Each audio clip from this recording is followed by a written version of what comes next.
వింటున్న పదం క్యాన్సర్. అది ఎలా వస్తున్నాయి, మనుషులు ఎలా చనిపోతున్నారు, దానికి మెడిసిన్ లేదా? ఈరోజు మనం ఈ వీడియోలో తెలుసుకుందాము.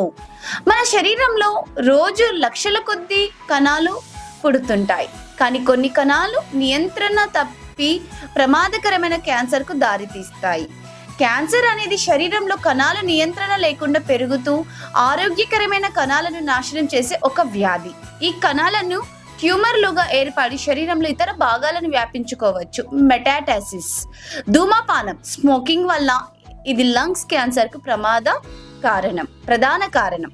ఆల్కహాల్ వల్ల ఇది గుండె, కాలేయం మరియు ఇతర అవయవాలను క్యాన్సర్లకు దారి తీస్తుంది. జెనెటిక్ మ్యూటేషన్స్ అంటే కొన్ని క్యాన్సర్లు కుటుంబ వారసత్వంగా కూడా వస్తాయి. అనారోగ్యకరమైన ఆహారం, తక్కువ పోషకాహారం, జంక్ ఫుడ్ వాడకము వల్ల వస్తుంది. మనం ప్లాస్టిక్ దాంట్లో చాలా తింటుంటాము, ఈ మధ్య దాని వల్ల కూడా వస్తున్నాయి. రేడియేషన్, కెమికల్ కాలుష్యం, ఎక్కువ కాలం పరిసర కాలుష్యంలో ఉండటం వల్ల, సర్టెన్ వైరసెస్ వల్ల కూడా వస్తుంటాయి. ధూపం, పొగ, రసాయనాలు, కొన్ని ఉత్పత్తుల్లో పనిచేసే వారు ఎక్కువ ప్రమాదంలో ఉంటారు. క్యాన్సర్ వచ్చింది అని ఎలా గుర్తుపట్టాలి? శరీరంలో గడ్డలు, అనవసర రక్తస్రావం, తినది తరచుగా కక్కినప్పుడు, భోజన తినబుద్ధి కాకపోవడం, బరువు తక్కువ అవ్వడం, చర్మ మార్పులు.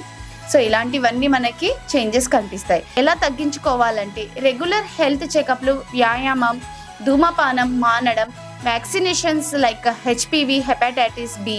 క్యాన్సర్ అనేది భయపడాల్సిన వ్యాధి కాదు, అది ముందుగా గుర్తిస్తే చికిత్స సాధ్యమే. మీరు ఆరోగ్యాన్ని నిర్లక్ష్యం చేయకుండా ఉండండి. ప్రతి ఒక్కరూ అవగాహన పెంచుకోండి. మీకు ఈ వీడియో ఉపయోగకరంగా అనిపిస్తే లైక్ చేయండి, షేర్ చేయండి. ఇలాంటివి ఆరోగ్య సమాచారం కోసం మా ఛానల్ను సబ్స్క్రైబ్ చేసుకోండి. Thank you.